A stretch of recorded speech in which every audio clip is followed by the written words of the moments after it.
Hello, my friends, and welcome back. Thank you very much for being with me again today. At one point, the Russians have to agree that Great Britain, the United Kingdom, is their enemy. They want to destroy Russia. They have to face reality at one point. Without calling things as they are, you can't solve the problems.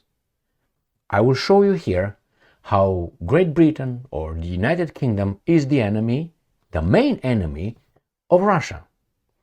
Before I do that, I have about exactly 5 articles ready for you. Before that, let's set the premises, the foundation for this conversation. How do you know you are a good person or a bad person? Let's make it that way. First, you know that it's a proportion between good and bad that determines if you are more good or more bad. But that's based on some rules, some acceptable rules, correct? Correct. So we have our actions put against the rules that we have that determine what is good and what is not good, and we find out if we are more good or more evil. There's another thing that we have to put into the equation, and that is we can't profess ourselves that we are good. We have to be allowing ourselves to be assessed by outside sources. Otherwise, we would always think that we are good. Why? Because we will ignore bad things that we do. So we are good or bad relative to how the world perceives us according to the set rules. So that is, don't steal. Is it good? For you it's good, because when you steal you acquire something. So you might say, I'm a good person. But the rule says clearly that's bad because you harm other people and that's against the rules of the society. It's not yours. So the people might see you as being bad, but you think you're good. So Great Britain could think is good. They're bad. They're perceived as bad, as a foreign policy. And I will explain. In the case of Russia, do you remember that guy, the guy that these guys, unfortunately in the West, are ridiculing, like Vlad the Impaler? They call it Dracula, and he was a bloodthirsty imbecile and so on. They say the same thing about Rasputin. Remember Rasputin, the monk? They call him, a womanizer, a guy who was just a shyster, just a trickster over there. Remember? Nothing good about the guy. Now, when he was shot, do you remember when he was invited to have a little dinner with some people? Some people say, actually some historical, if I remember correctly, some historical documents reveal that it was a British guy over there from the British government when Rasputin was shot and then thrown into the frozen waters. Remember that one? What was that motherfucking British agent doing over there? Do you know Mihai Eminescu? His birthday was yesterday, the 15th. Mihai Eminescu was is considered Romania's national poet. What were the English, British agents doing around Eminescu? Anything? They stuck their tail everywhere, not only on the European continent, but other areas. Bad. So right now, I have here a few articles to show you how the Brits, far away from Ukraine, will use Ukraine as they used other countries. Look at the Crimean War, for instance, to destroy their interests where they want to destroy. In this case, it's Ukraine. And they have the right guy over there, a non-Ukrainian, I call him an alien, who is willing to do this, and that is Zelensky Stein.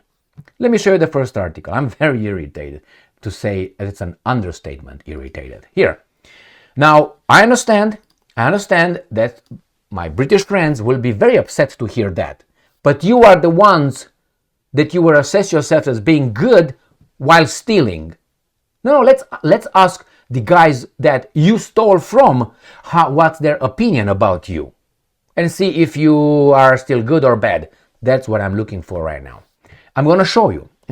You can be upset as much as you want with me. I'm telling you, Great Britain doesn't have a good record on the foreign policy.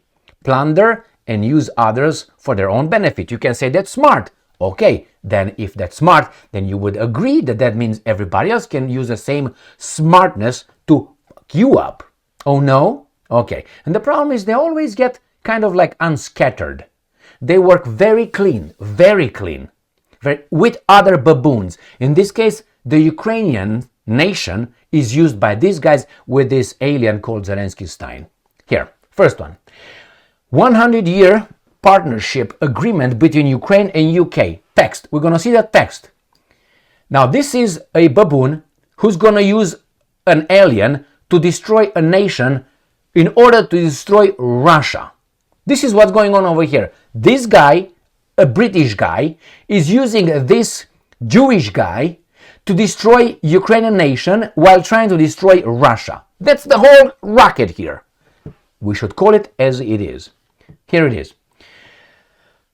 The documents was signed by he's Ukrainian, Zelensky and UK Prime Minister Keir Starmer. Now, British democracy allowed this guy with about 18%, his party got 18.7% of the electorate that voted. 18%. And he was appointed Prime Minister. Nobody voted for him. But this is the British democracy. They have a fucking king over there. None of these guys is elected. They're elected. Only the MPs are elected. The Prime Minister is not elected. The Defense Minister is not elected. The President, the King, is not elected. But they always lecture everybody else about their democracy. Back the f off. They won't. Because if they back off, they are poor. Great Britain is a poor country. They need resources. How do they get the resources? By creating problems. Great Britain, if it's just left on its own, is dying. No, you don't like that? Okay, let's think. What do you produce? What do you have? Can you eat enough? Do you have enough food over there?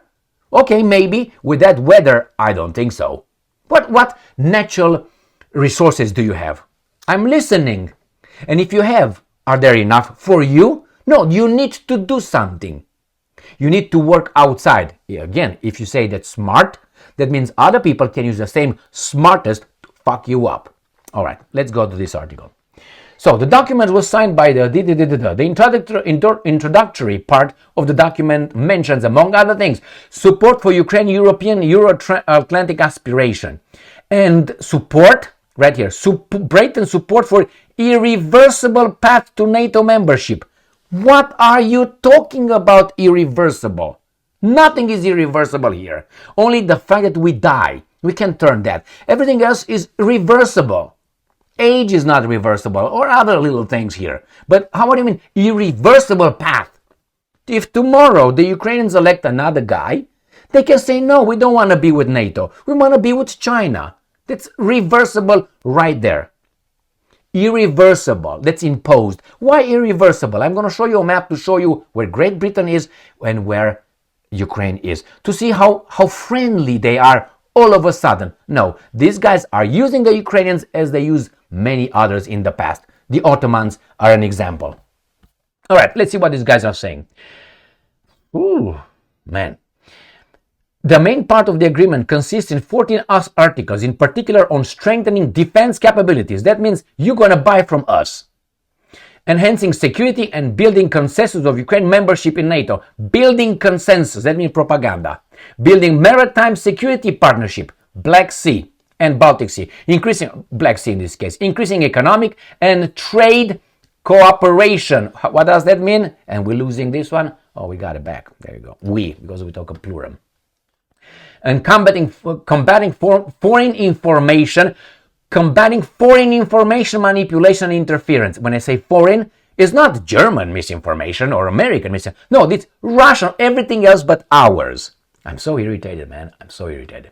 So, this is what they want. They strengthen their military and defense industrial capabilities. That means develop cooperation between defense industry bases. Strengthen Ukraine's defense procurement system and transfer technologies for joint production and defense products. Money, you're going to give us, get some loans, and you're going to buy our shit. The parties should build areas that benefit Euro-Atlantic peace and stability, blah, blah, blah.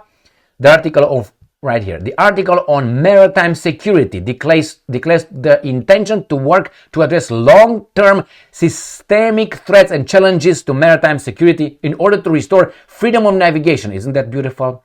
Quote, the parties should establish a maritime security partnership so the Brits will get into the Black Sea. That's the whole goal, including with the objective of strengthening for whom? Baltic Sea. Ukraine has nothing to do with Baltic Sea. Black Sea and Azov security. It's all for security. I'm going to show you a map to see where this is, my friends. Map of Europe. This is the United Kingdom right here. And Ukraine is right here. Black Sea is right here. And this is Russia. So what do you think these guys are doing? These guys are going to use the Ukrainians to fight the Russians. They are pieces of shit in fighting Russia. They're scared to death. They can't fight Russia. They're scared. So they're going to use Ukraine. That's my assessment. Afraid. But they will fight Russia with Ukraine. Why don't you get in a straight war with Russia? Because you know you lose. It's okay. They don't care. They're going to use the baboons in Ukraine. The Black Sea. That's where they want to enter. The Black Sea. These guys here. All right? I don't care, man. I'm so angry. Fuck it. Ukrainska Pravda. UK Prime Minister prepared to deploy peacekeepers in Ukraine if needed. Sky News reports. This is 5 hours ago, today on the 16th of January. I would like to point to you the fact that in the articles that I'm going to mention, there's 3 of them, regarding the deploying of peacekeeping troops in Ukraine, there is no mention of peacekeeping troops after the war ends. There's nothing in all the 3 articles. I read them. Nothing about that. So they are trying to, again, the mountain slope model. Little by little worm their little nasty corpses inside. How? Just peacekeeping. I've been talking about the peacekeeping as being the lovemaking, the foot in the door for about 2 years. How NATO will try to send troops over there as peacekeeping missions. And again, they try to install or put in place a no-flight zone. Who? Have you seen where the guys are? Have you seen where the guys are? The guys are right here, the main ones. Right here and across the ocean. They are dealing with something right here in the Black Sea. This area. These guys right here are very concerned with the Ukrainians all of a sudden. So, UK Prime Minister prepared to deploy peacekeepers. Did they ask the Russians about that? Why? Why? UK Prime Minister Keir Starmer has confirmed that London is prepared to play its full part. What do you mean? Nobody asked you. Get the fuck off on your little fucking island. Get back there. What are you doing here? What do you mean your full part? You have no part. They have a part because the part is destroying these guys right here. In the meantime, these guys right here, maybe these guys right here, maybe these guys right here, maybe these guys right here. They don't care. They don't care, my friends. In potential peacekeeping operations in Ukraine, although he sees no immediate prospect of such a mission at the moment. At the moment is now. In the next moment, could be. So they're preparing the baboons in their country, okay, to say, yes, we're going to do it. They're preparing you for war. The fact is, these guys are fighting the Russians not with their old Poles. They do the same thing as they did with the Poles in the Second World War. When those evil Nazis attacked Poland in September 1st, 1939, it was because the Poles, yes, I blame the Poles, big fucking time, they were negotiating with the bad, evil Adolf in bad faith. Why? Because the same guys, which is the Brits, told the Poles, no, don't agree with the Danzig, with anything. If they invade you, we are going to go and help you. And you're going to fight for us, the Germans. That's exactly what happened. The Poles said, like they do it right now, what should I say, US? Okay, no, Putin bad, Russia bad. Did I do good? Yeah, okay, That's exactly what happens. And now they do it with the Ukrainians. They never fight straight. When they get attacked, again, they fight with some others. We'll fight on the beaches, we'll fight on the landing ground, we'll never surrender. Adolf did not want to fuck you up. Do you know that? He tried at one point. But he was busy with those guys over there. The Sea Lion operation. My friends, go and look at some of the statements that bad dude called Adolf made regarding the Brits. One example is Mr. Adolf Galland. Adolf Galland being that ace, the air Luftwaffe ace. Look at his interviews in direct conversation with Adolf Hitler, what he said, Adolf, and not only that, many people said that he didn't want to fight the Brits. Didn't. Why do you think you guys got off of, what's that, when they encircled you over there, the expeditionary force, and they gave you, I think, 48 hours to get the fuck out, thinking those bad guys tried to make peace with the Sea Lion many times, but Sea Lion did not want. Why? They wanted war. The same as these guys here. I know it's rewriting history, but it's not rewriting history. It's more evidence for you. For you. All right, that is at Dunkirk. At Dunkirk, Adolf said, stop, halt. Let them do it. Let them see. We don't want to destroy them. Oh, no, Adolf was stupid. Yeah, like he was very irrational. These guys tried to make you think. Yeah, he was an evil man. All right, let's go here. Starmer was asked whether the UK would be ready to take part in any peace negotiations regarding Ukraine. No, because you're part of the guys who initiated this. No, including deploying British troops for peacekeeping purposes. Well, I don't want to get ahead of ourselves. That means, just a second. But I have indicated that we will play our full part. You are already. Not full part because you like to punch without being punched. Because you're smart. Because this isn't just about sovereignty in Ukraine. Of course it's not. Of course it's about what the impact is back in the United Kingdom of our values, our freedom, our democracies. I explain what your democracy is. I explain what your freedom is in Great Britain when you get checked by the police if you say something offensive. Okay, and your values, what are your values? Diversity is your strength? Fuck off. Because if Russia succeeds in its aggression, I don't know if these guys are really aggressors. I think maybe they are something else. It will impact all of us for a very long time. False. I disagree with that. Next one.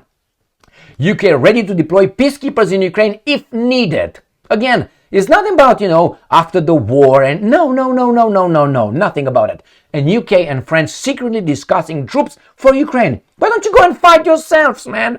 Why don't you go and say, you know what? You are the evil country right here. You are threatening our values. Let's go to war.